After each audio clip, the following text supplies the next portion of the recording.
A quiet Maryland suburb is rocked by a brutal double murder. To solve this case, investigators must retrace the killer's footsteps. The dead body of a missing girl is found at an Oregon highway rest area. Strange markings on the victim's arm are investigators' best hope of identifying her killer. A Minnesota man finds his estranged wife dead in her home, the apparent victim of a sexual assault. But detectives soon learn that things aren't always what they appear to be. Some crime scenes have few clues to offer, but killers always leave some trace of themselves behind. To make their case, investigators turn to forensic examiners to isolate hidden impressions and turn them into patterns of guilt.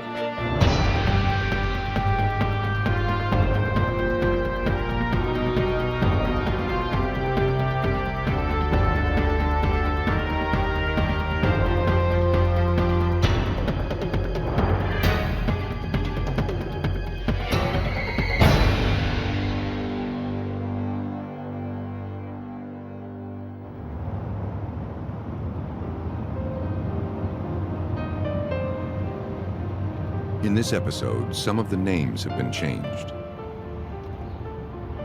The affluent suburb of Annapolis, Maryland is a quiet alternative for those looking to escape the hectic pace of Washington, D.C.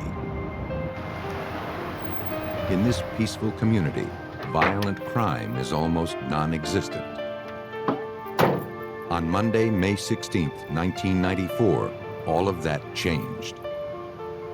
When prominent D.C. attorneys Jean Gamble and her husband Joseph Thomas failed to show up for work, a secretary asked Ricky Cole, a handyman who did work on the couple's home, to check on them. On the front door, he found a note indicating the couple was away on vacation. But that didn't make sense. This was their vacation home. Cole let himself in with a key the couple had given him. Hello? No one appeared to be home. But in the bedroom, he made a horrifying discovery.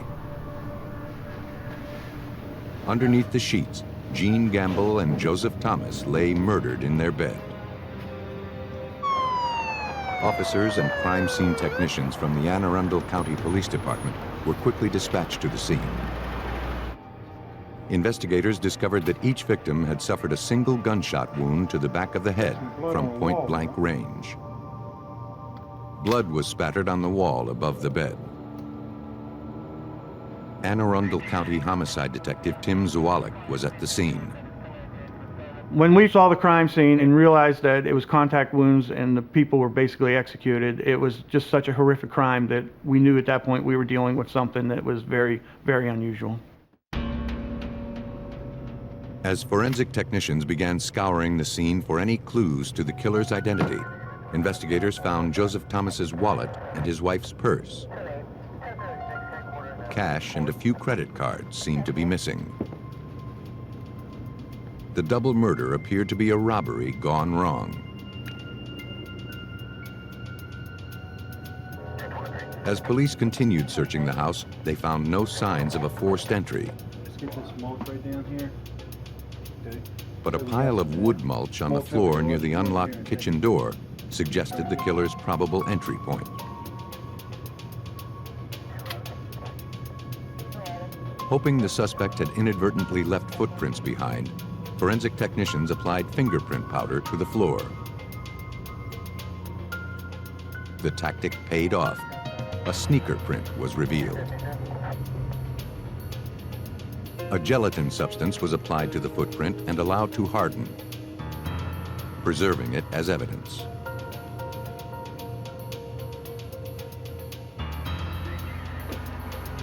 Convinced the killer left the note to keep people away, investigators scoured it for potential clues. The manner in which the date had been written, day first, then month, led them to believe their suspect had served time in the military. Though no usable prints were recovered, tiny brown fibers were removed from the adhesive on the tape. With no witnesses to the double murder and no obvious suspects to pursue, homicide detectives knew this would be a difficult case to solve. And they feared time was working against them. This person who committed this crime needs to be gotten off the street. If he can do a murder like this so cold and boldly, then this person's going to do it again and again and again, and it's just a scary thought. The autopsies had a little more information to offer. The levels of rigor mortis led the medical examiner to conclude that the couple had been dead for at least 24 to 36 hours before being discovered. That placed the time of death at late Saturday evening or early Sunday morning.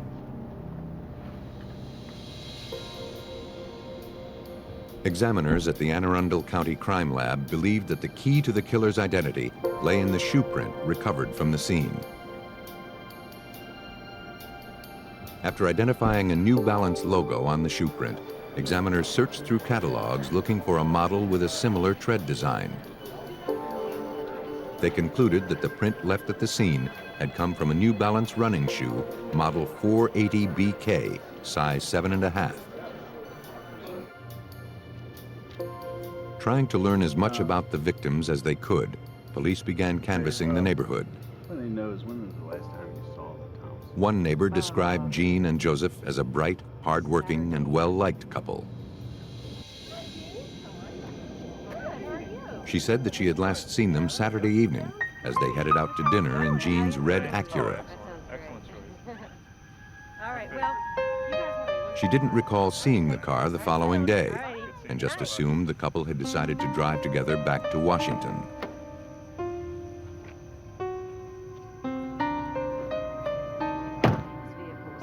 To investigators, it seemed more likely that the car had been stolen.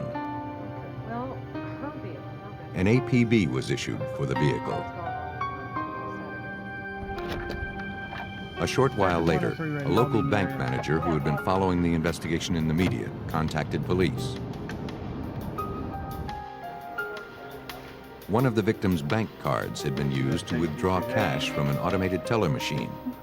The transaction occurred only hours after the couple had been murdered. Though less than 1/3 of all ATMs were equipped with security devices in 1994, this one had a surveillance camera in place. The man was sitting in the driver's seat of Jean Gamble's red Acura. There you go. Yeah. Investigators believed they were looking at the face of the couple's killer. They worked feverishly to establish his identity. Flyers containing the suspect's photograph were distributed to the public. The publicity paid off.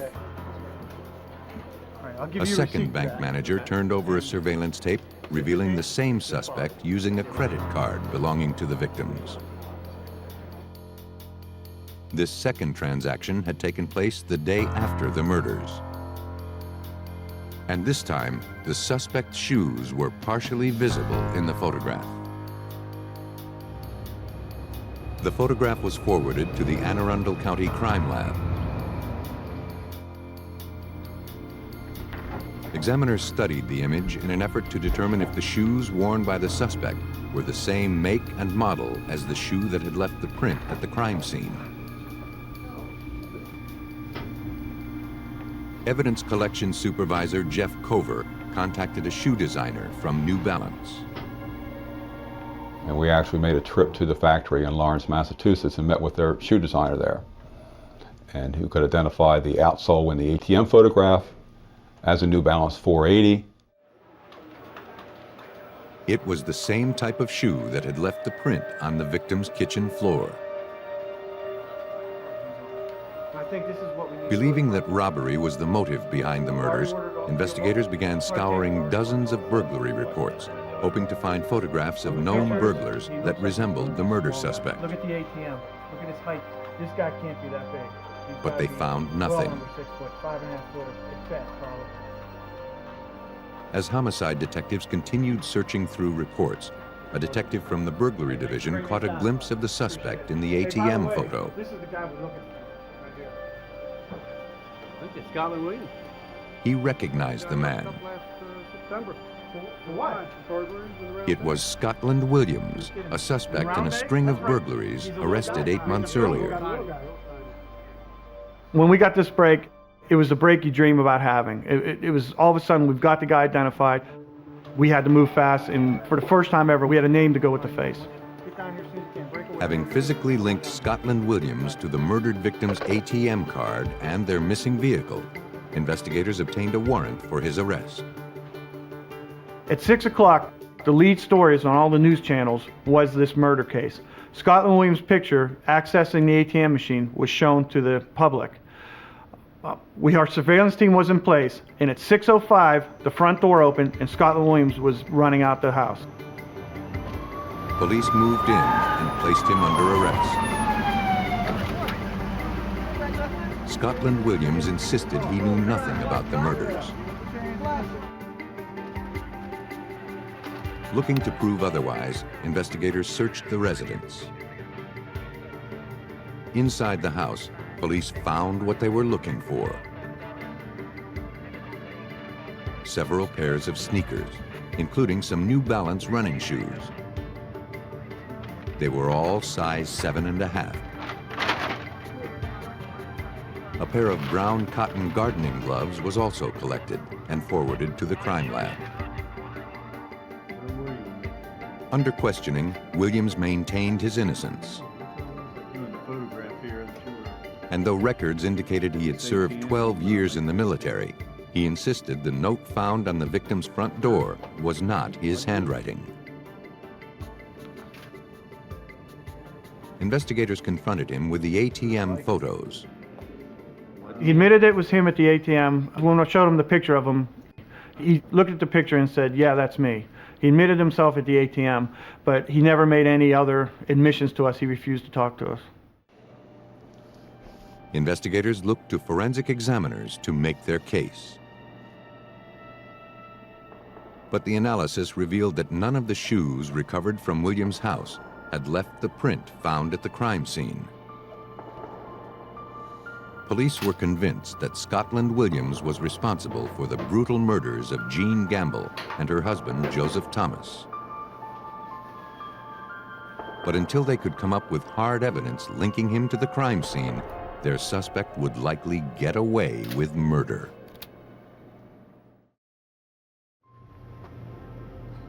Police in Anne Arundel County, Maryland, believed they had arrested the man responsible for the murders of prominent Washington, D.C. attorneys Jean Gamble and her husband, Joseph Thomas. The suspect, Scotland Williams, had been captured on tape using the victim's ATM cards, wearing shoes that were consistent with a print recovered from the crime scene. But none of Williams' shoes recovered during a search of his residence produced a match. Hoping to find something that may have been overlooked, detectives went through every page of Scotland Williams' burglary reports from 8 months earlier. They found the one clue they needed to make their case. Detectives from the burglary division had photographed the soles of Williams' shoes. A Xerox copy of the shoe print was in the file. Using the reference shoe from the manufacturer as a point of comparison, evidence technician Eric Love first determined that the shoe print in the Xerox copy had been made by a New Balance model 480 BK, size 7.5. Next, he compared the unique wear patterns and nicks on the sole of the shoe print from the crime scene to those present in the Xerox copy of Scotland Williams' shoe. All of the unique characteristics matched. For evidence technician Eric Love, the evidence was overwhelming. We knew that Scotland Williams owned a pair of model 480 from the Xerox. We also knew that Scotland Williams was wearing a shoe that was consistent with a model 480 BK the day after the murders. So by analyzing all this evidence, we were able to conclude that indeed Scotland Williams had a pair of 480 BKs, that that type of shoe was found at the crime scene, and that the Xerox of Scotland Williams' shoe was consistent with that found at the crime scene. If any doubt about Williams' guilt remained, further analysis erased it. Examiners concluded that the brown fibers recovered from the adhesive tape on the note attached to the victim's front door were consistent with fibers from the gardening gloves found in Williams' home.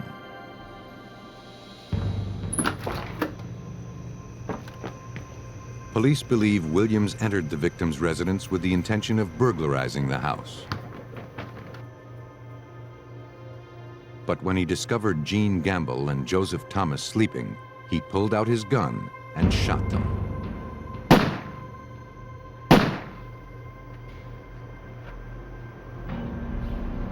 He made off with cash and an ATM card, unaware that he had left behind a clue that would lead police right to him.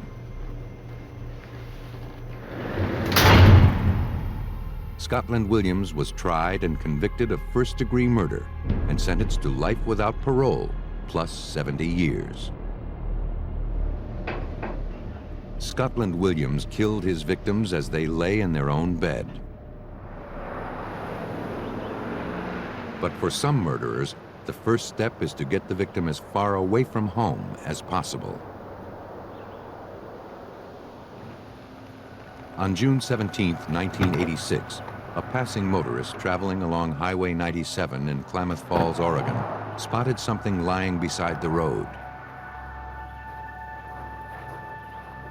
It was a sleeping bag, and it seemed to be in good condition. But when he looked inside, he found items that appeared to be blood-stained. Concerned, the motorist collected the items and took them to the Klamath Falls station of the Oregon State Police. There, detectives began searching the bag. They discovered some items of clothing, a pair of white-wing tennis shoes, a woman's purse, and duct tape attached to green paper towels. All of the items appeared to be blood-stained. Inside the purse, investigators found identification belonging to a 20-year-old woman named Carrie Love. To Detective Kenneth Cooper, the items suggested foul play. Carrie Love. It was obvious that we had a female that was missing or possibly a homicide because of the amount of blood on the tennis shoes and in the sleeping bag itself. And the wad of paper towels had duct tape in different layers on it. And when I started opening the paper towels, I noticed clear indentation of what I thought was a nose and the chin area. And it appeared that the paper towels were put on the face. Other items found inside the purse indicated Carrie Love worked for Northern Star Trucking Company, located more than 400 miles away in Seattle, Washington. Detectives contacted the company and learned that Carrie had recently left on a business trip from Seattle to Los Angeles with the company's owner, 42-year-old Jesse Pratt. You heard from him recently? They were traveling in his 18-wheeler, Okay. When do you and their expect to hear route from would him? have put them passing through Klamath Falls. All right. The information, along with the blood-stained items found along the highway, led investigators to fear the worst. They decided to return to Highway 97, but now they believed they were looking for Carrie Love's body. For 3 hours, the search turned up nothing. And with the vast stretch of highway and the dozens of rest areas, Carrie Love could be anywhere. But then, Detective Cooper remembered one isolated spot in particular, the Chelmut rest area. There's no facilities there. It's totally unlit. It's behind a full wall of trees. It's totally secluded, And at night, it's absolutely pitch black. And that would be an ideal place to pull a body and cover them up with the gravel. When the detective arrived at the location, he realized his instincts had been dead on. Partially buried underneath a pile of gravel lay the lifeless body of a young woman. For investigators, there was no doubt that Carrie Love had been found. Blood-stained items found along a highway in Klamath Falls, Oregon, led police to the body of 20-year-old Carrie Love, an employee of a Seattle trucking company who disappeared while traveling to Los Angeles on business with her boss. And the evidence suggested her death had been a brutal one. She had been stabbed repeatedly. Her crushed head and torso indicated she had been run over by a large vehicle. Strange bruises on her arm appeared to be tire tracks. Detectives meticulously documented and collected every scrap of evidence. Seeing the young woman so brutalized only intensified Detective Kenneth Cooper's resolve to see that her killer was brought to justice. When you run into something that bad, it's hard not to get personal. It's important that you do everything correct.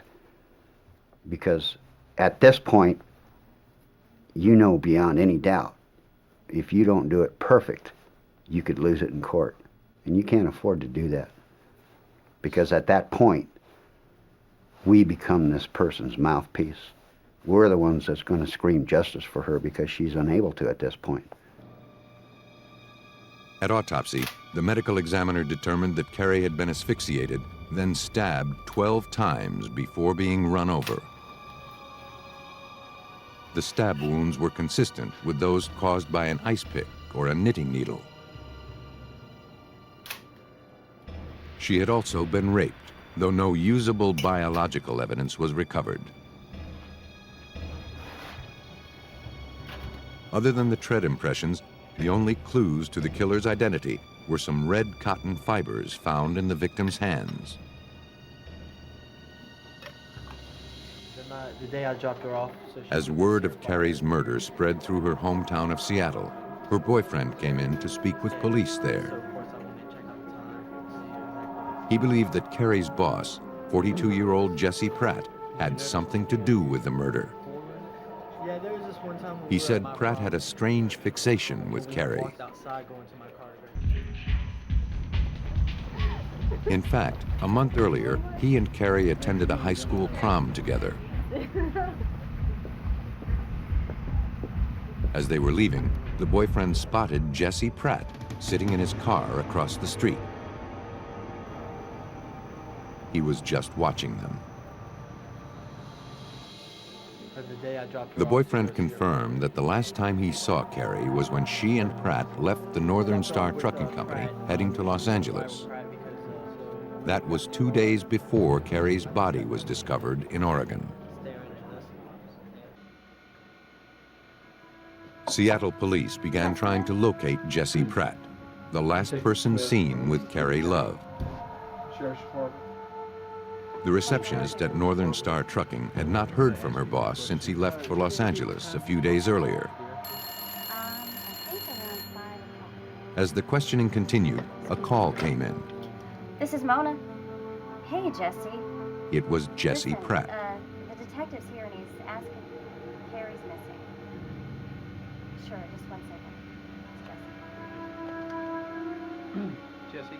Seeming eager to cooperate, he told police he and Carrie had left Seattle together on June 16th.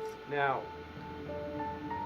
But an hour or so after leaving, she decided she wanted to fly to Los Angeles instead. All right. When are you coming back to? He believed she became uncomfortable being with him after the two had consensual sex.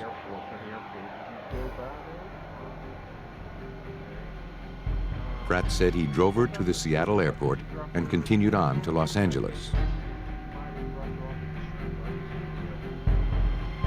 He said he was currently in Phoenix, Arizona, making a delivery but he would be back in Seattle the following day. But police didn't want to wait. An APB was issued for his rig.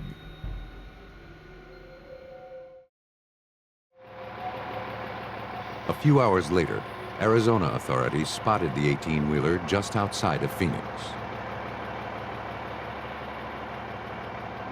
When Jesse Pratt could not provide a valid trucker's license, police took him into custody. His truck was impounded for a thorough examination. Oregon State Police detectives flew to Arizona to question Pratt themselves. By the time they arrived, however, Pratt had hired an attorney, and he advised his client not to answer any questions. Insisting he had nothing to hide, Pratt consented to giving police his red T-shirt for a closer examination. As he removed his shirt, they observed and photographed several suspicious scratches around his ribs. Convinced the injuries had been caused during a struggle, police searched Pratt's truck for signs of violence. Inside the cab, they recovered a briefcase, some duct tape, and a roll of unopened green paper towels, similar to the ones found with the victim's belongings along Highway 97. Forensic technicians also examined the tires of Pratt's rig. Though the treads didn't appear to resemble the bruising found on the victim's arm, the tires were removed and stored as possible evidence. For Detective Sergeant Richard Stroop of the Oregon State Police, the search of Pratt's truck had failed to produce evidence of murder. Interestingly, the truck itself did not provide us with any significant evidence, and I think that in and of itself was significant, at least to me, because it was very obvious this thing had been cleaned. It was spotless. There was no forensic evidence found in the vehicle, and you would have expected to see something there. So obviously, it was obvious to us that Jesse Pratt had cleaned that truck out pretty thoroughly. Investigators scrutinized the contents of Pratt's briefcase. They found a potential clue, a gas receipt from a truck stop located 100 miles south of the Seattle airport. The receipt was dated the evening of June 16th, 2 days before Carrie Love's body was found. Perhaps someone there remembered seeing Pratt. The attendant who worked that evening was shown a photo lineup and asked if anyone looked familiar. Anybody you recognize? Without hesitation, he pointed to Jesse Pratt. Yes, sir. The attendant remembered him well. Are you positive? Without a doubt. What stuck out in his mind was the mismatch between Pratt's unkempt appearance and that of the attractive young woman traveling with him. They had stopped to fill up. The young woman asked about using the restroom, but the driver seemed to be in a hurry, yelling at her to hurry up. The attendant remembered feeling that the two seemed like an odd pair. When asked if he could identify the woman traveling with Pratt, he picked out Carrie Love. Investigators knew that Pratt could not have dropped Carrie off at the Seattle airport as he previously claimed. Jesse Pratt had been caught in a lie. At the crime lab, examiners compared fibers from Pratt's red T-shirt with those recovered from Carrie Love at autopsy. The shape, color, and texture of the fibers were all consistent. Though the case was largely circumstantial, a jury found Jesse Pratt guilty of first-degree murder. But this case was far from over. In January 1990, Pratt's conviction was overturned on appeal, and a new trial was ordered. Oregon State Police wasted no time preparing for the next trial. Now that's the actual tire that we think ran over it, right? They were determined to present the new jury with a bulletproof case. Inside of the truck, we couldn't And the best way to do that was to prove that the strange bruises found on the victim's arm had come from the tires of Pratt's 18-wheeler. Photographs of Carrie Love's injuries and inked impressions of Pratt's tires were forwarded to renowned tire tread expert Pete McDonald in Hudson, Ohio. First, he confirmed the contusions on the victim's arm had been made by a tire, but not from the outer tread. The marks, which appeared as bars on the victim's arm, had come from design patterns located on the side of the tire. And all of the bars were the same size and shape except one. For McDonald, that was a telltale sign that the tire he was looking for had been retreaded. The contusions on the victim's arm captured the exact spot where the old tread had been spliced with the new one. Looking for a match, he traveled to the Oregon Crime Lab to view the evidence himself. After viewing the side design patterns of all 18 wheels, McDonald believed the right rearmost tire, which had been retreaded, looked the most consistent with the injuries found on Carrie Love's arm. Using carbon paper, he traced the tire, creating an exact reproduction for later comparisons.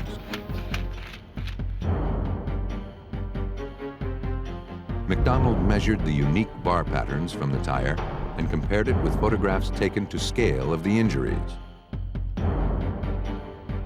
All of the dimensions matched. Next, McDonald created a model that would help the new jury understand how an 18-wheel truck could run over a person with only one tire. I made a little model of the victim's body to scale with this tractor trailer. And then I moved the tractor trailer, and as you can see, this right rear tire, and only the right rear tire, is making the imprint. And now the inside of that tire is coming across the inside of the victim's arm. Still, McDonald knew from experience that his analysis was not foolproof. He contacted the manufacturer of the retreaded tire for specific information. Whenever I end up going into court, I find that the defense attorney is going to logically say, well, you identified this tire imprint, but there are millions of these tires out there. I called this manager, and he informed me that there were very few tires, like 300 of this brand, and only about 100 of this actual size. The manager discovered he still had the bill of sale for the retreaded tire that had run over Carrie Love. Northern Star Trucking had purchased it. Ironically, the check for the tire had been signed by Carrie Love herself, just a few weeks before she was murdered. Police believe that as Pratt and Carrie passed through Klamath Falls, Oregon on the way to Los Angeles, he pulled off the road at a rest area and made sexual advances toward Carrie. When Carrie resisted, Pratt raped and killed her, then buried her underneath the gravel and drove his truck over her body. The jury found Jesse Pratt guilty of aggravated murder. On April 16, 1991, he was sentenced to death by lethal injection. All of his subsequent appeals have been denied. Jesse Pratt believed that burying his victim would conceal his crime. But others will manipulate the crime scene itself, hoping to send investigators in the wrong direction. St. Paul, Minnesota, March 20th, 1996. An early morning 911 call brought police from the St. Paul Police Department to the home of 31-year-old Stacy Brown. Stacy's estranged husband had stopped by the house and discovered his wife dead on the couch. She had been brutally beaten and strangled to death. The position of her body on the couch and the fact that she was nude from the waist down suggested she had also been sexually assaulted. While examining the body, homicide detective Keith Mortensen found a strange clue. There were odd-shaped contusions and bruising on the inside of the victim's leg. I thought that it was an odd location for a bruise, for someone to normally get a bruise. Typically, I think if you get a bruise, it's on the shin area or on the front of your leg, sometimes on the side from bumping into something, but more unusual to get it on the inside of the leg. Though Stacy appeared to be the victim of a sex crime, a closer examination of the scene led investigators to have some doubts. One of her legs was up on the arm of the couch, yet there was a coffee table there with a number of items on it which were undisturbed. Her underwear were on the floor at the base or kind of by her right foot, and again it didn't appear to be in the position that it would be if someone were attacking her sexually. Investigators now had to consider that this crime scene had been staged in an effort to conceal the real motive behind the murder. They hoped an autopsy could tell them more. Police in St. Paul, Minnesota had no doubts that 31-year-old Stacy Brown had been brutally murdered in her home. But a closer examination suggested her killer had staged the crime scene in an effort to make her death appear to be the result of a violent sexual assault.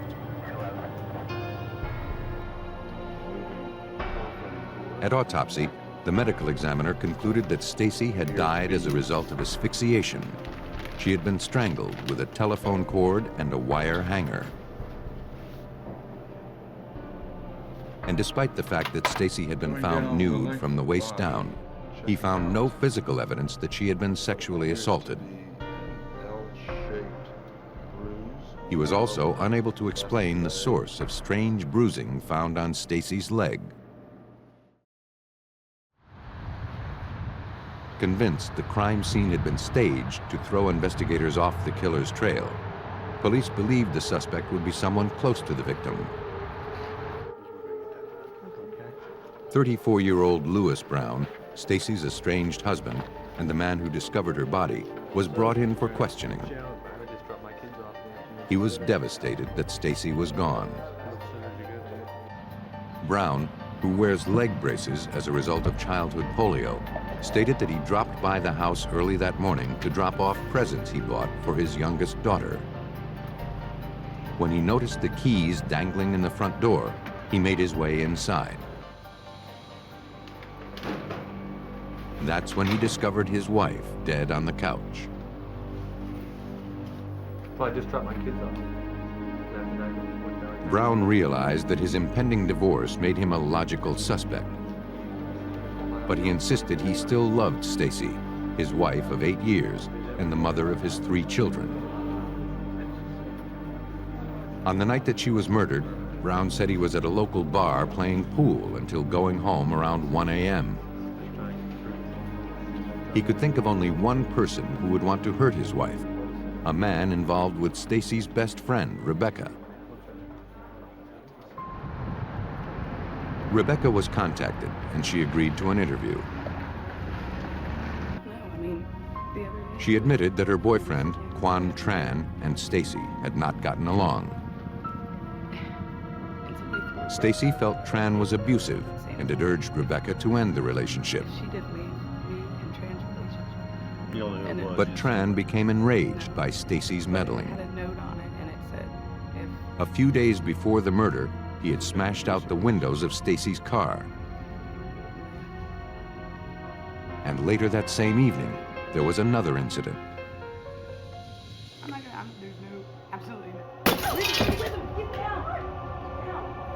A piece of a brick suddenly came crashing through the window of Stacy's house as she and Rebecca ate dinner. Attached was a frightening message written in broken English apparently from Tran. The message threatened Stacy's life and warned her to stay out of Tran and Rebecca's business. Stacy had reported the incident and gave police the brick and the letter. Despite Tran's temper, Rebecca didn't believe he was capable of murder. Police felt otherwise. Quan Tran was considered a suspect in the breaking of the porch window, as he had just been there and broken out some windows on a car. It also left him as a suspect in the murder case as well, because of the involvement. If we could link the other two incidents together, then maybe we can link him to the murder as well. I did throw the brick. Tran was picked up and brought to the police station. I didn't do it, Under questioning, he admitted smashing the victim's car out of anger, but he adamantly denied throwing a brick through her porch window. I didn't do it. Yes. He also denied any knowledge of Stacy's murder. But investigators noticed scratches on his hands. And on the sleeve of his jacket, there were stains that appeared to be blood. That was my hand when I wiped it. Was it your blood? He claimed he had injured himself at work. Police took the jacket and forwarded it to the crime lab. Okay. You should take this pad, He was also asked to provide a handwriting sample. and I'm gonna tell you something to write. Don't disguise it. Just write it. Mr. Tran didn't know exactly why we suspected him, other than that we explained to him that he had been to the victim's home and he had broken out windows there, and that the next incident that happened was another broken-in window, and then the next incident that happened was a murder. Though the evidence was pointing to Tran as the suspect, he believed he was being framed for Stacy's murder. Crime lab analysis of the evidence seemed to support his claims of innocence. Handwriting analysis revealed that Tran had not written the threatening letter to Stacy. And DNA testing of the bloodstains found on his jacket proved that the blood had not come from the victim. The investigation had hit a dead end. Police were back where they had started, with a dead body and no solid suspects. Police in St. Paul, Minnesota struggled to identify a suspect in the murder of Stacy Brown, a 31-year-old mother of 3. Feeling something may have been overlooked, police began re-examining all their evidence, including statements made by the victim's estranged husband, 34-year-old Lewis Brown. Brown had claimed that on the night of the murder, he went to a local bar and played pool until 1 a.m. To corroborate the alibi, police decided to go to the bar.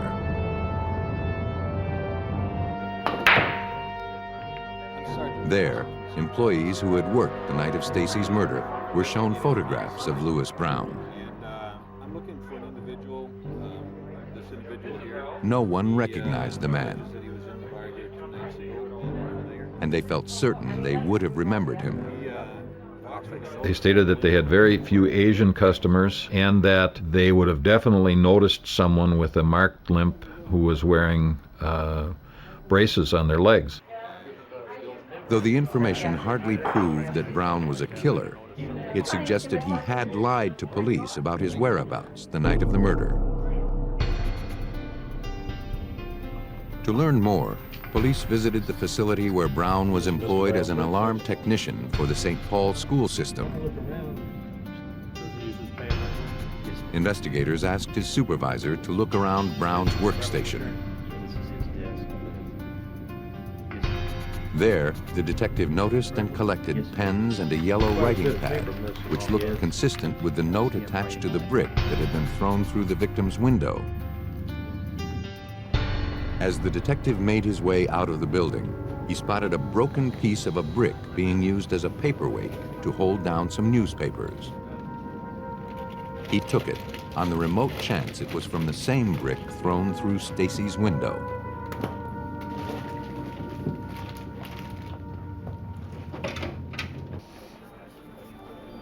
When the edges of the two broken pieces were lined up, Detective Mortensen was astonished to find a perfect fit.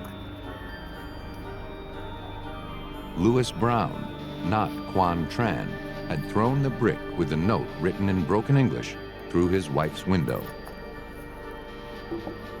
Though Brown's efforts to frame Tran had backfired, police still lacked hard evidence linking him to the murder scene. They obtained a warrant to search his house. Brown's roommate led police to the suspect's bedroom. There, investigators found a few articles of clothing that appeared to be bloodstained. As the search continued, detectives noticed several leg braces scattered around the room. All of the items were collected. We need to take this leg brace off. Detective Mortensen forwarded the evidence to the Ramsey County Medical Examiner for analysis. There, Dr. Michael McGee worked the case. After reviewing the autopsy photos, he believed that identifying the source of the bruises on Stacy's leg would be the key to exposing her killer's identity. It had a peculiar appearance to it. It was a broken line separated by gaps or spaces that were fairly even. And if you looked at it, you could tell it was caused by some type of object that was machined and had certain dimensions to it. Dr. McGee, this just came in from St. Paul. Then, Dr. McGee learned from police that the prime suspect, Louis Brown, wore leg braces. He began analyzing all of the braces collected from the suspect's bedroom. One in particular caught his attention. It contained a knee support with an L-shaped hinge. Dr. McGee superimposed the hinge of the leg brace directly on top of a photograph of the wound. The brace in the open position matches exactly with the abrasion and injury that's present. The opened edges of the hinge are responsible for the area of abraded tissue present on the subject's leg. The spaces in the part of the mechanism here are responsible for the clear spaces present on the injury. The bruise that extends in an upward L fashion is due to the smooth aluminum strut.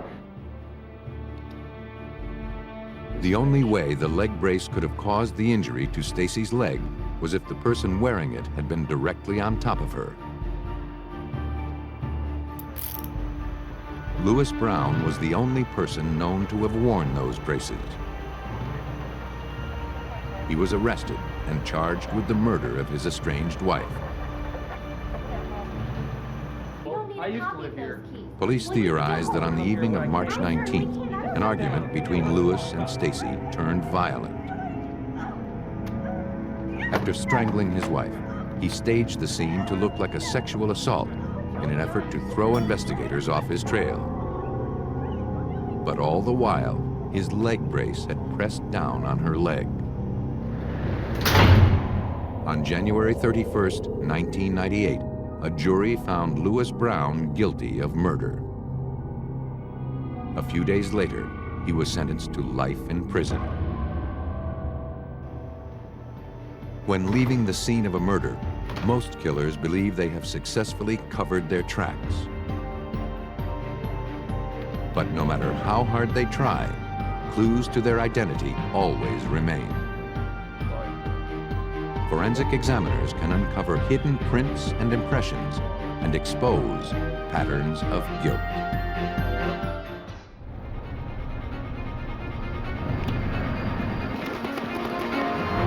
A New Jersey woman is found brutally murdered by the side of the road.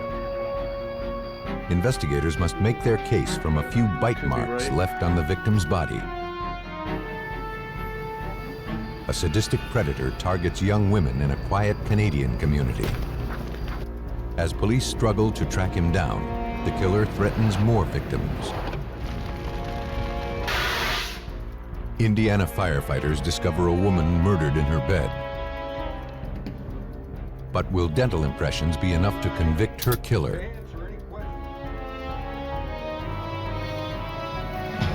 Some murderers are compelled to leave a very personal mark on their victims. But with the help of forensic odontologists, police can use those marks to capture those who kill with a deadly smile.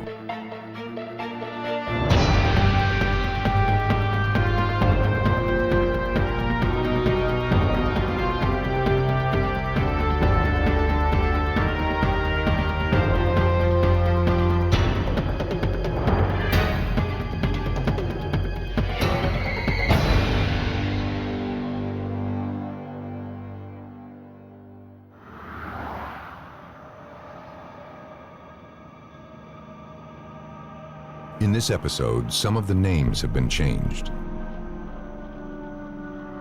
Just after midnight on August 12, 1994, police in Woodbridge, New Jersey were dispatched to a remote area just off Route 1.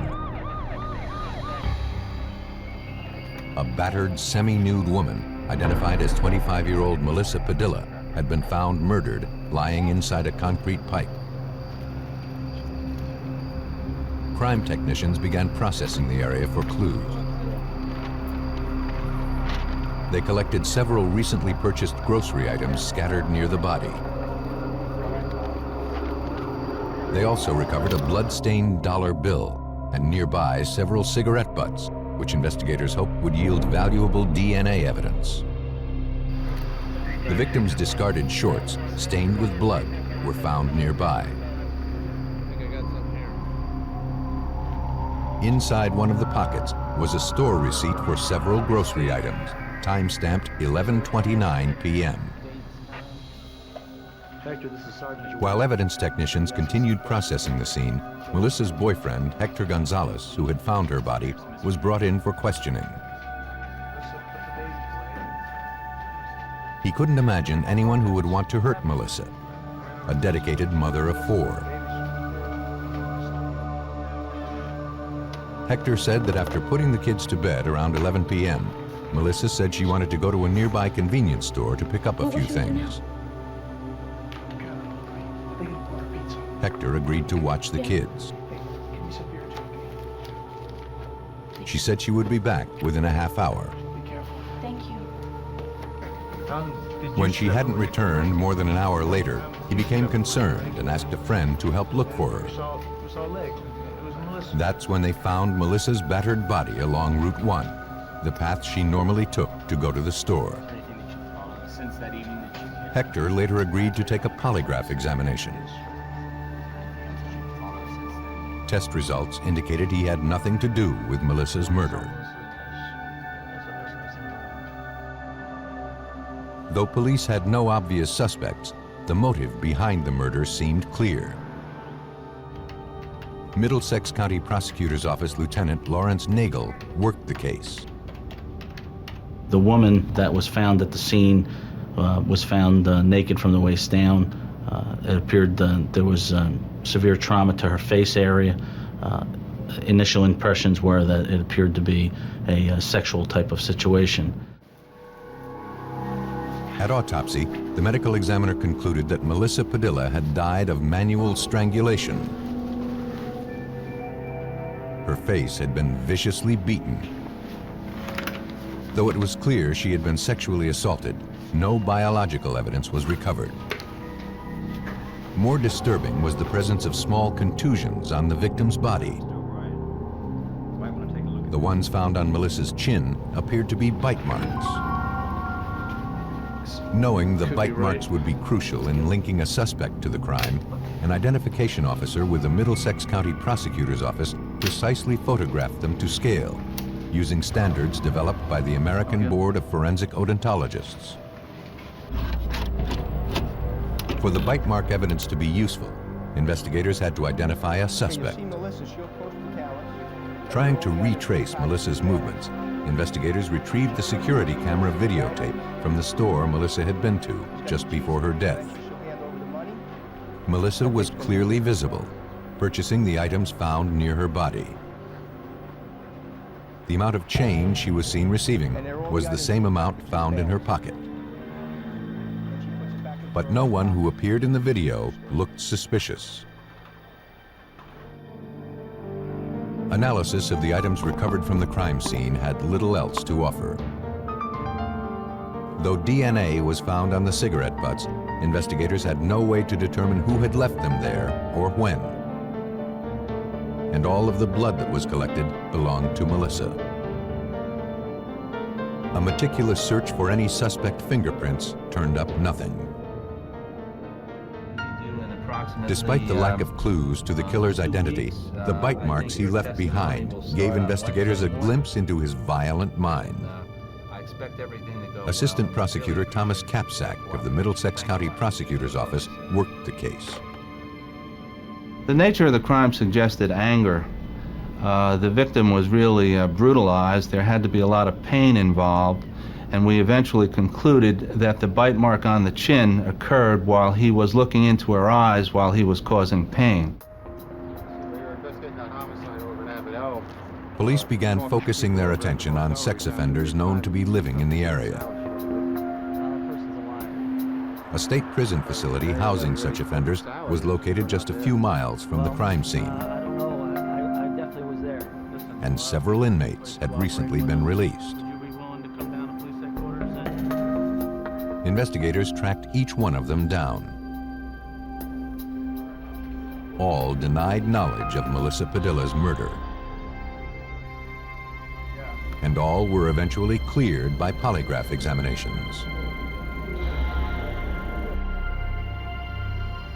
Investigators scoured dozens of homicide cases looking for one with a similar MO.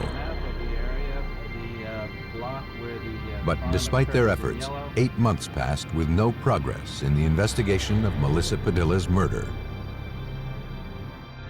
But in April 1995, investigators received a call from the Maine State Police. Authorities there were requesting background information on a Woodbridge, New Jersey resident, 31-year-old Stephen Fortin, who was in their custody for sexually assaulting a female Maine State Trooper. For Lieutenant Nagel, the details of the assault sounded eerily familiar. It was revealed during a conversation with the Maine State Police that the trooper during the assault by Stephen Fortin was bitten in the same immediate areas that Melissa Padilla was bitten on. Hoping this was the break they had been waiting for, investigators traveled to Maine to speak with the trooper, who was still recovering in the hospital. Investigators immediately noticed that the trooper had sustained bite marks on her chin, the same spot where Melissa Padilla had been bitten. The off-duty trooper said she saw a car parked on the side of the road, facing oncoming traffic. Open the window! Concerned, she pulled over. You having trouble with your car tonight? The driver claimed to be having mechanical problems, Okay, I need you to but the step out of trooper car noticed now. a strong alcohol smell. Okay, stay right there. Okay, don't move. Don't move. Okay. She administered a breathalyzer test, which confirmed that the man was intoxicated. As the trooper radioed into the station for backup, the man suddenly attacked her from behind and knocked her unconscious. When she came to, she was in the passenger seat of her patrol car. She was in a great deal of pain and suddenly realized she had been sexually assaulted while unconscious. Believing the assailant was planning to kill her, the trooper jumped out of the car. The driver continued on. The next thing she remembered was waking up in the hospital. Her assailant, Stephen Fortin, was taken into custody less than an hour later. After examining and photographing the trooper's injuries, one thing became clear. the assault on the state trooper and the murder of Melissa Padilla bore the same ritualistic signature. Ritual involves getting sexual gratification from the crime you commit. The signature in our case really was the ritual, and that is the beating to the eyes and the nose, the bite mark on the chin. Come over here and check. For investigators, the similar MO of the two assaults had to be more than just a coincidence. New Jersey police went to the jail in Kennebec County, Maine, to question Fortin about the Melissa Padilla homicide. Though Fortin admitted to living in Woodbridge, New Jersey at the time, he insisted he didn't know anyone named Melissa Padilla and denied any knowledge of her murder. He also denied ever being in the area along Route 1, where Melissa's body was found. But he didn't deny his involvement in the assault on the female trooper, though he claimed he had acted in self-defense. Investigators collected hair and blood samples to compare to evidence recovered from the Melissa Padilla crime scene. Though investigators finally had a strong suspect in the young woman's homicide, they were still a long way from proving that Stephen Fortin was her killer.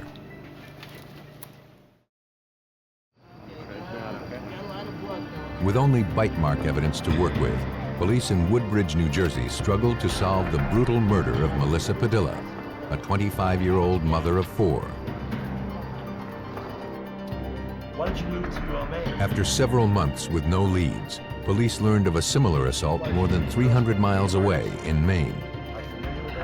And the suspect in that case, Stephen Fortin, had recently moved there from Woodbridge.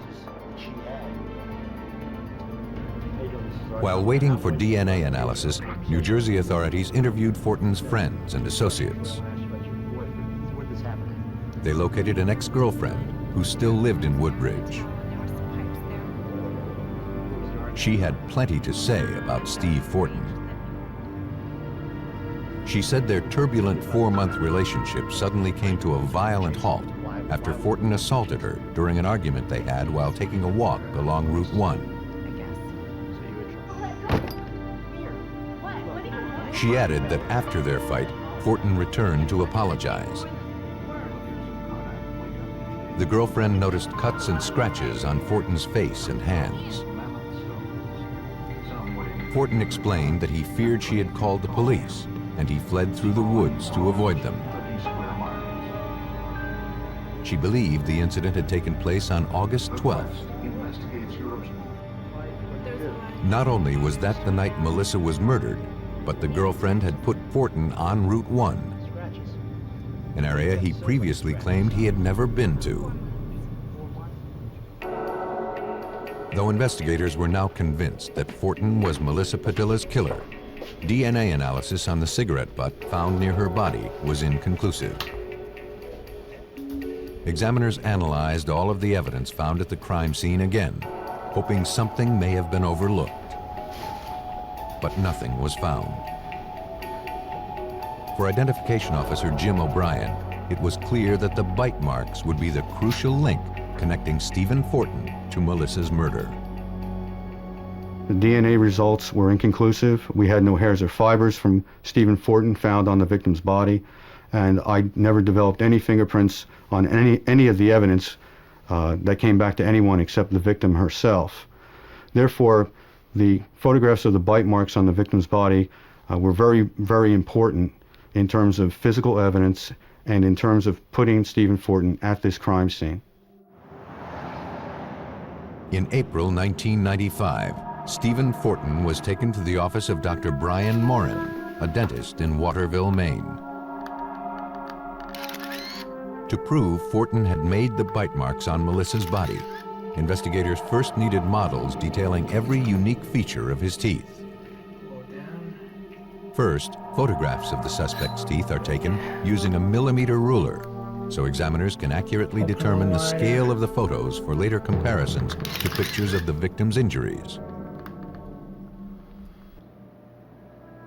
Then, impressions of the upper and lower teeth are taken using a substance called dental stone, a material similar to plaster. After the molds are allowed to harden, Morin then grinds them down to remove excess material, allowing examiners to clearly see the unique features of the teeth. The molds of the suspect's teeth, in addition to life-size photographs of the bite mark injuries, are all examiners need to perform the analysis. Dr. Tom Richardson, a forensic odontologist in Portland, Maine, explains the process. The molds of teeth are the casts. They are the likeness of the individual's teeth in size and in shape. The photos are from the individual or medium that was bitten, and they are life size as well.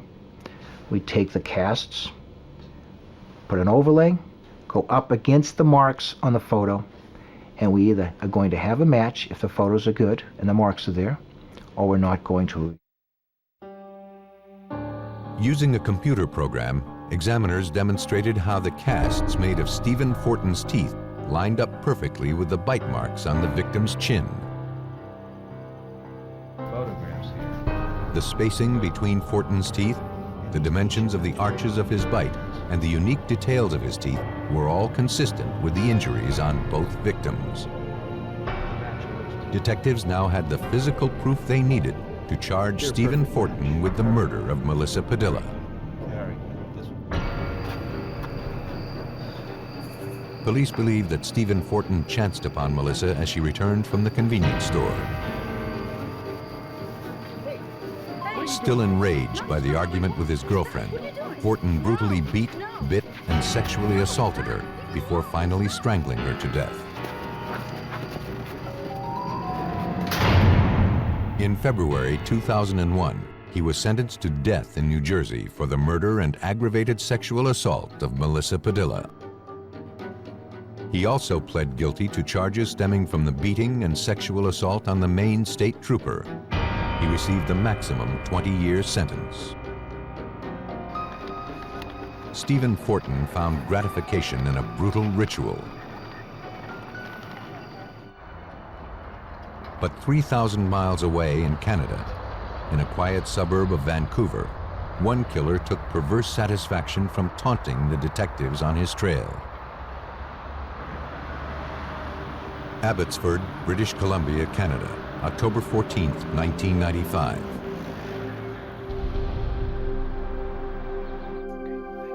In the early morning hours, officers from the Abbotsford Police Department were dispatched to a hospital emergency room. There, they found 16-year-old Melissa Connor, still recovering from a brutal beating she sustained a few hours earlier.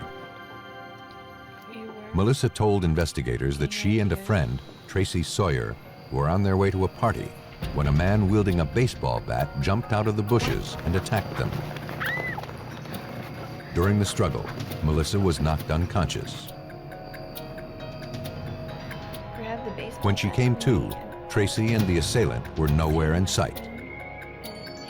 Though her recollection of the attack was still a bit hazy, Melissa was certain she had never seen the man before. Investigators rushed to the scene of the assault to search for Tracy. But only one item found at the scene suggested that a struggle had taken place. A single hoop earring that belonged to the missing teenager. Inspector Rod Gale of the Abbotsford Police Department hoped a canvass of the neighborhood would yield information. There were witnesses in the area of the crime scene, but the witnesses that we established there had only heard screams in the early hours of the morning, and no one had actually seen anything. Okay. Investigators feared that the 16-year-old Tracy Sawyer had been abducted, or worse. And with no suspects to pursue, they knew that time was working against them. A description of the missing teenager and details of the assault were distributed to all area law enforcement agencies.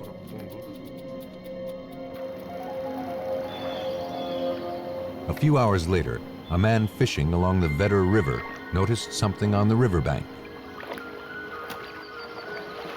As he moved closer to get a better look, he realized he had found a human body.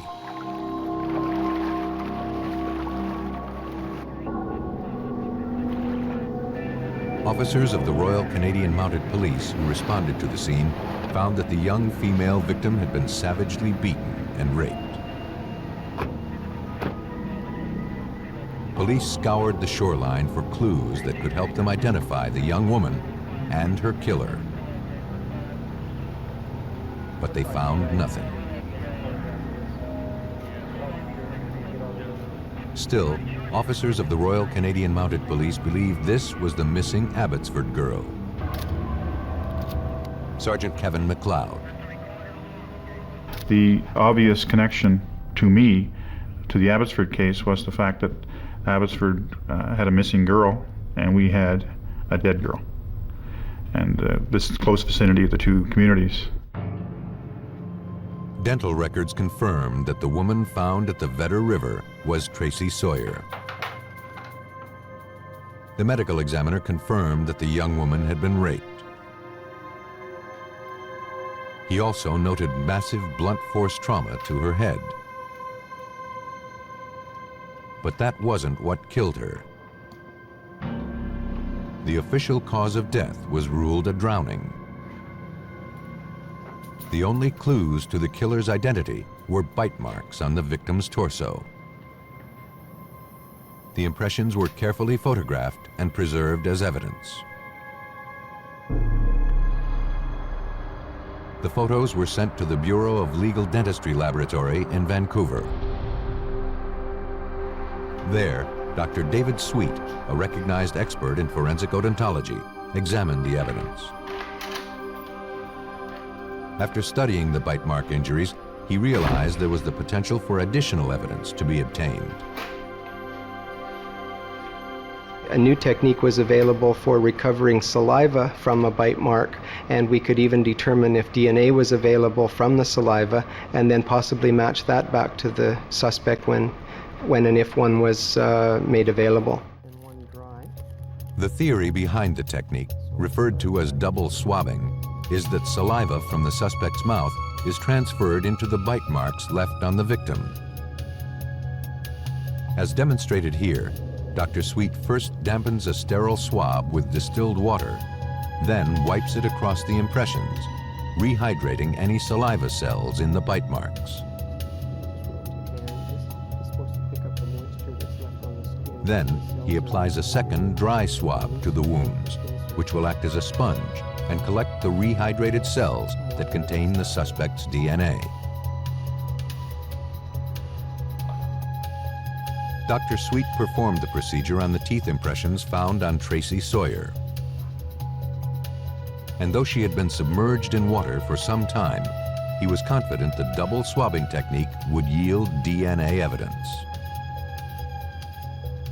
Despite the fact that the body had been in water, the saliva is sticky enough in order to remain there, and if you can use some methods to collect that evidence that's there, even in trace forms, you'll have enough to test and to analyze. The procedure was successful. Minute traces of the killer's DNA was collected. But for that evidence to be useful, investigators would now have to find a way to identify a suspect.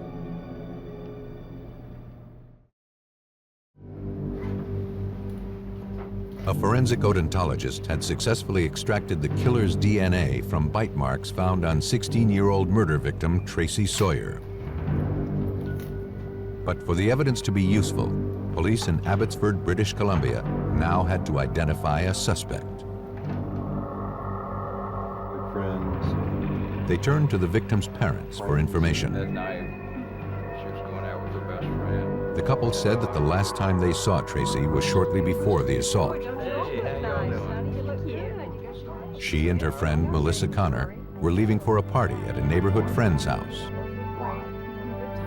They promised not to be out too late. Tracy seemed upbeat and excited about the party. That night she looked so happy. The couple couldn't think of a single person who would want to hurt their beautiful young daughter. In addition to releasing limited details of the investigation to the media, police also set up a tip line for potential witnesses to call with information. Soon after, a call came in. The man on the other end claimed to be Tracy's killer. He described in detail the bite mark found on the victim's body. The only people that would know about it were the people at the autopsy, the doctors, the policemen attending the autopsy, and the immediate core team of the investigation. So it had to be the individual that had intimate knowledge of the crime scene to know about that bite mark. Police traced the call to a nearby payphone and rushed to the scene. But no one was there. Technicians thoroughly dusted the phone for any fingerprints the suspect may have left behind. None were found. A short while later, Abbotsford police dispatchers received a 911 call. During the conversation, which was recorded by police, a man identified himself as the killer. He wanted to know if police were having trouble finding him. He said he would never be so stupid as to leave his prints at the payphone.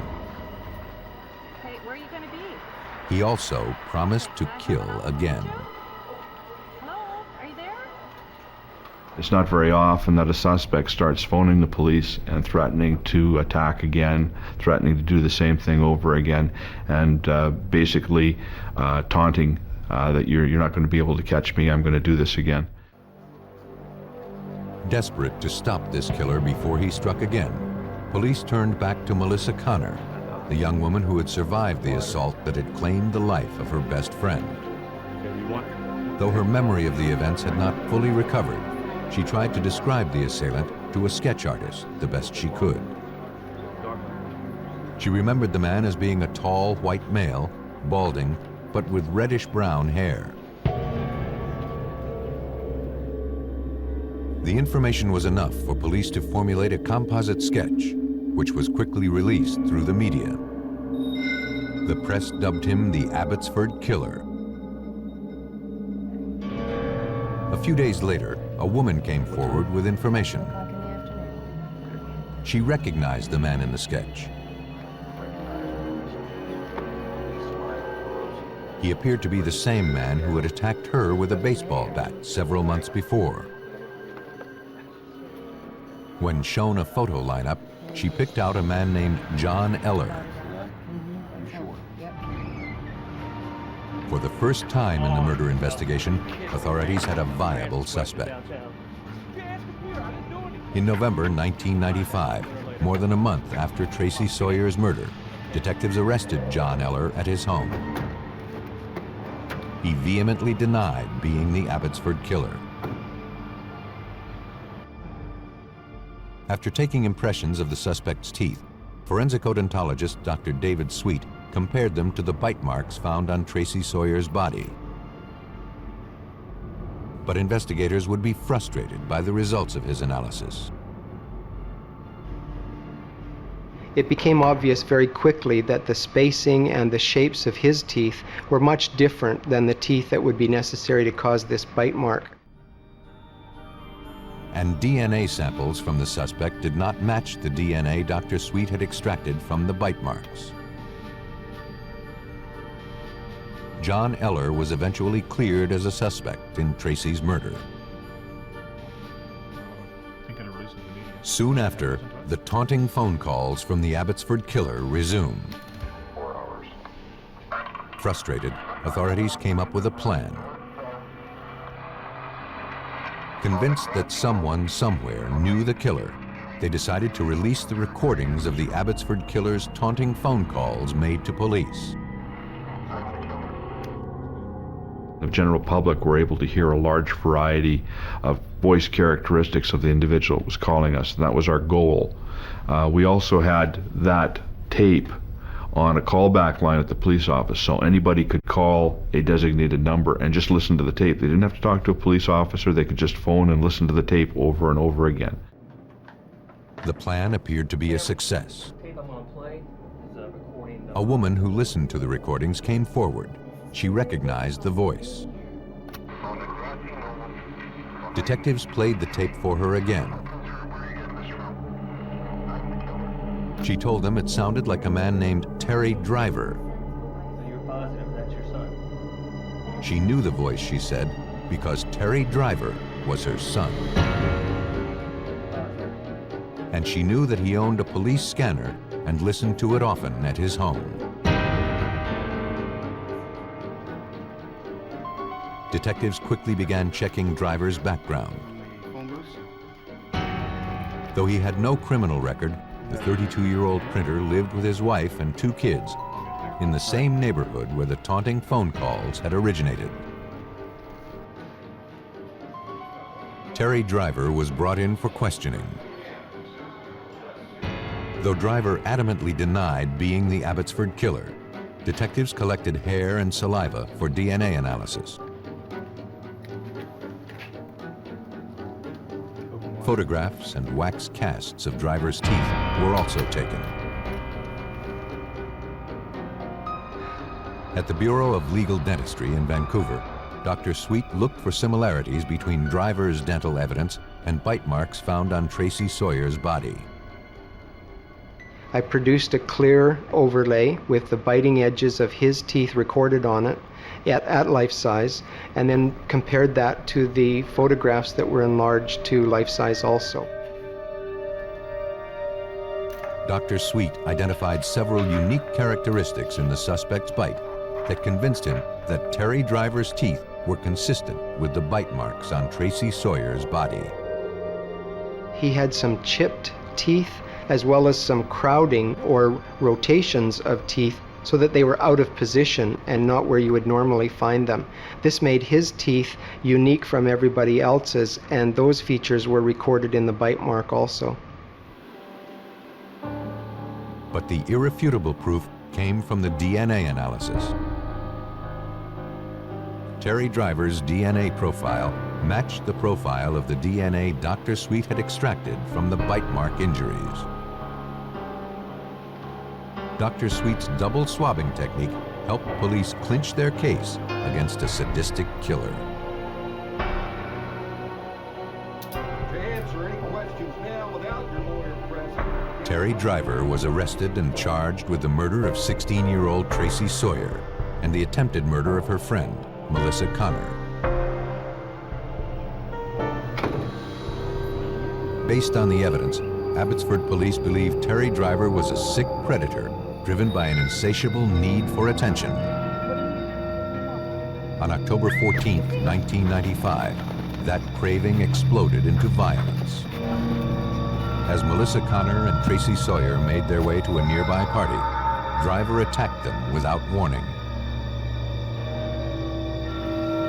After viciously raping and killing Tracy, Driver set out to taunt police and to prove that he was invincible. In October of 1997, Terry Driver was convicted of the sexual assault slaying of Tracy Sawyer and sentenced to life in prison. He received an additional 10 years for the attempted murder of Melissa Connor. Terry Driver was compelled to call attention to his crimes. But in Indiana, another murderer went to great lengths to conceal his guilt. On October 6, 1990, at 11:37 p.m., firefighters in Shelbyville, Indiana, responded to a blaze at a nearby apartment complex.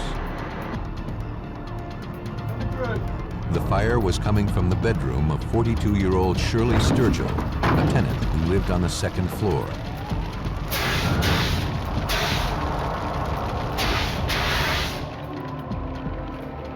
After extinguishing the fire on the bed, one of the firefighters made a grisly discovery: the badly burned body of a woman.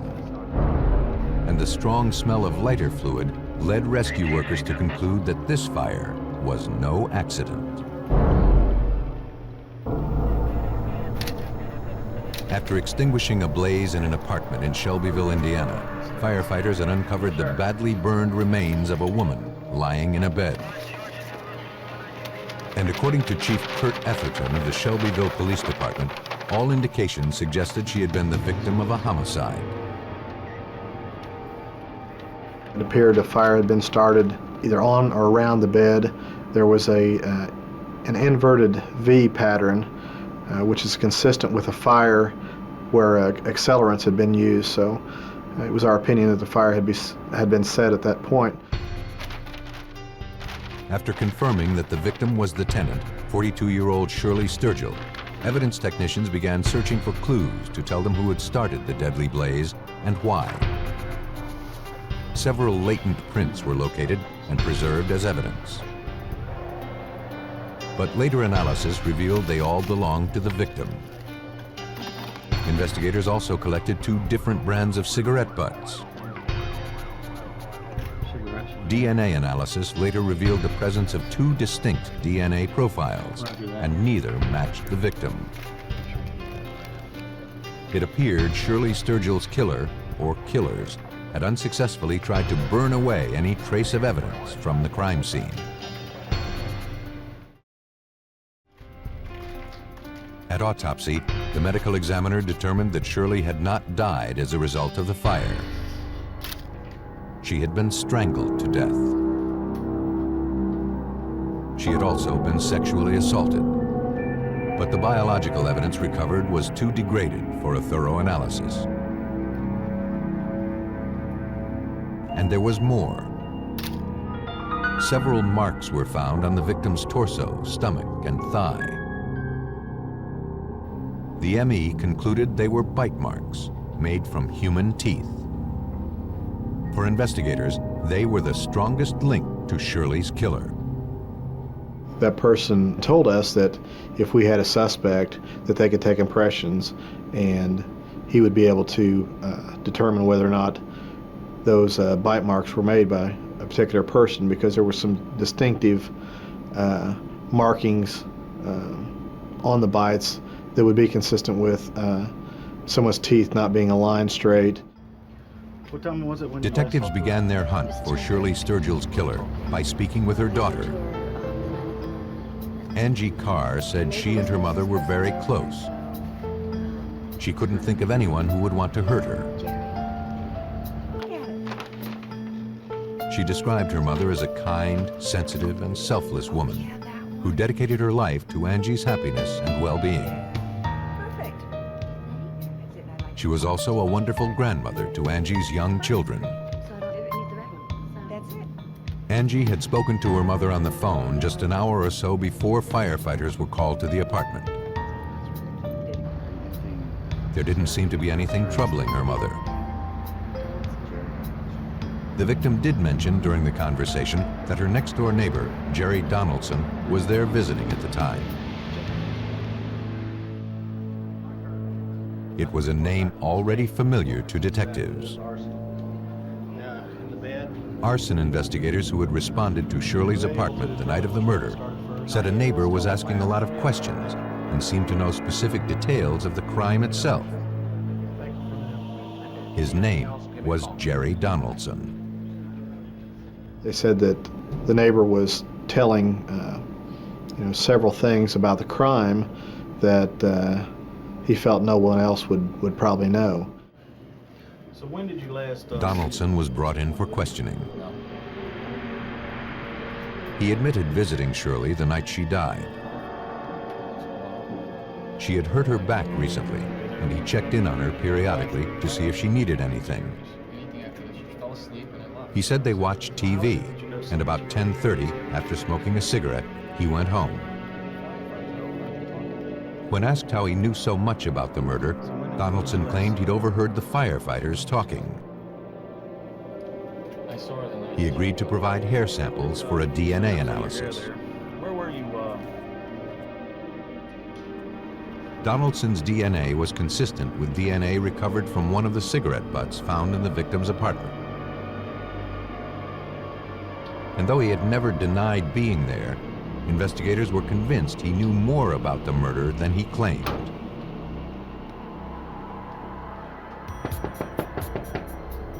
On October 24th, nearly 3 weeks after Shirley Sturgill's murder, police arrested Jerry Donaldson on suspicion of murder. They also obtained a court order requiring impressions of his teeth to be made. A forensic odontologist overlaid impressions of the suspect's teeth over photographs of Shirley Sturgill's bite mark injuries. Though they didn't line up perfectly, the examiner felt that the two were consistent. But the suspect's lawyers saw to it that Donaldson would never stand trial for murder.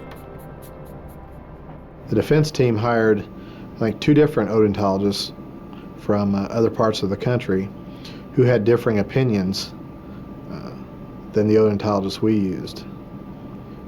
The prosecutor and his staff sat down with the defense team and went over the discrepancies, which eventually led to the release of the suspect. For Shelbyville detectives, the setback was frustrating. The investigation into Shirley Sturgill's savage murder had ground to a halt. Investigators were back to square one, and with no obvious suspects to pursue.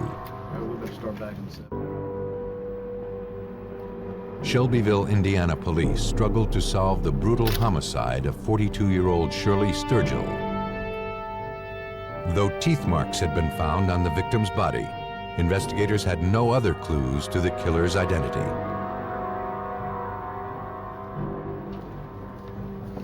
A year after the homicide, the case was turned over to Captain Bill Dwenger. One of the things that struck me as odd, it was the amount of anger or rage that was built up inside someone that could inflict these type of injuries on another human being.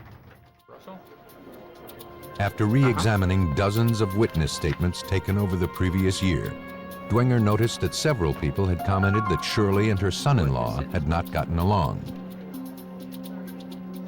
Though that didn't seem so unusual, investigators decided to talk with Shirley's daughter Angie again, and to her husband, John Del Carr. Could I just get a copy of the... Mr. Carr, we're here investigating the murder. John Del Carr was upfront about his feelings for his mother-in-law. He didn't like her, and they argued often. Mostly about Shirley's constant interfering with his marriage. He said that on the night of the murder, he was with an old Army buddy who was visiting from out of town. He hadn't seen Shirley that day. Angie corroborated her husband's alibi. Though John Del Carr was still considered a suspect, police had no evidence against him. Okay, I think you need to get on that. But a month later, detectives learned that John Del Carr had been arrested for murdering a young woman in nearby Hamilton County, Indiana. Though no bite marks were left on this victim, she had been sexually assaulted and strangled to death. The same MO as the murder of Shirley Sturgill. Yeah, I did the girl in Hamilton. That's what I'm in here. Shelbyville detectives drove to the state prison to speak with John Del Carr and obtain potential evidence. But the suspect was uncooperative and refused to answer any questions. Investigators ultimately collected hair and blood samples for DNA comparisons with evidence recovered from Shirley's apartment.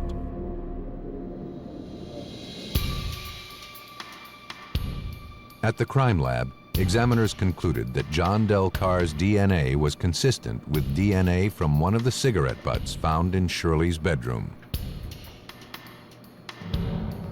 John Del Carr had been at the victim's apartment, something he previously denied.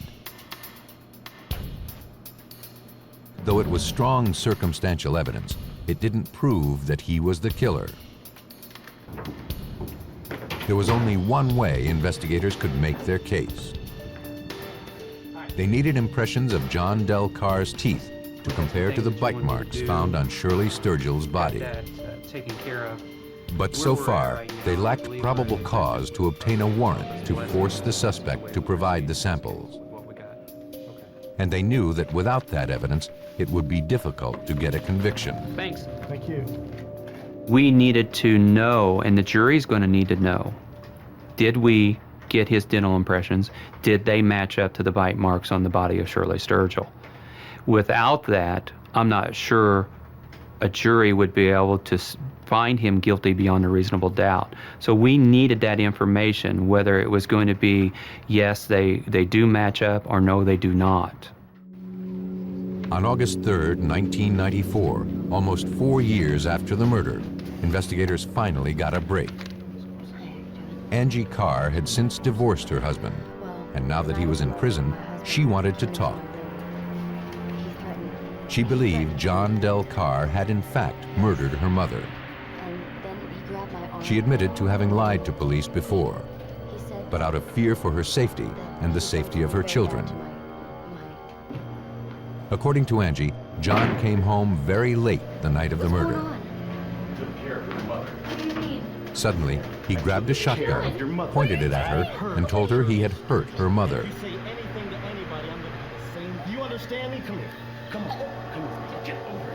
He dragged her to the room where her children were sleeping and threatened to kill her and them if she ever said anything.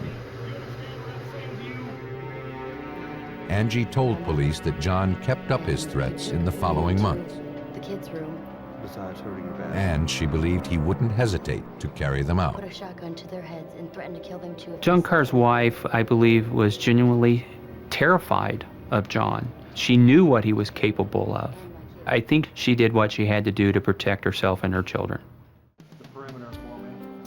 It was the break detectives had been waiting for. Angie's testimony was enough for investigators to obtain a court order to force John Del Carr to give teeth impressions. Investigators contacted forensic odontologist Dr. John Kenny, the deputy coroner for DuPage County, Illinois. I was asked to go to the state prison and to meet with Mr. Carr in the dental infirmary and to take his impressions and any other records as I would need to make a bite mark comparison. Okay. But John Del Carr still refused to cooperate. Okay. Investigators received another court order, this time giving them the authority to anesthetize the suspect in order to obtain the evidence. It was possible in this particular case to, because of the configuration of Mr. Carr's teeth, several of his teeth were misaligned and crowded, particularly on the upper arch, to take the model of his teeth and fit it right to the injury in one of these positive replicas. All of the unique characteristics of John Del Carr's teeth matched the injuries present on Shirley Sturgill's body. There was no doubt that his teeth had left the wounds. Police believe that on October 6, 1990, John Del Carr, resentful of his mother-in-law's interference in his marriage, drove to her apartment and confronted her. His anger exploded into violence. Carr beat, bit, and sexually assaulted Shirley Sturgill before strangling her to death. After, he set her apartment on fire, hoping all traces of his crime would burn away. In April 1997, John Del Carr was convicted of the first-degree murder of his mother-in-law, Shirley Sturgill. He was sentenced to 60 years in prison. Some killers are driven to leave a very personal mark on their victims. When police have little other evidence to work with, they turn to forensic odontologists, who seize upon those marks to take the bite out of a killer's deadly smile.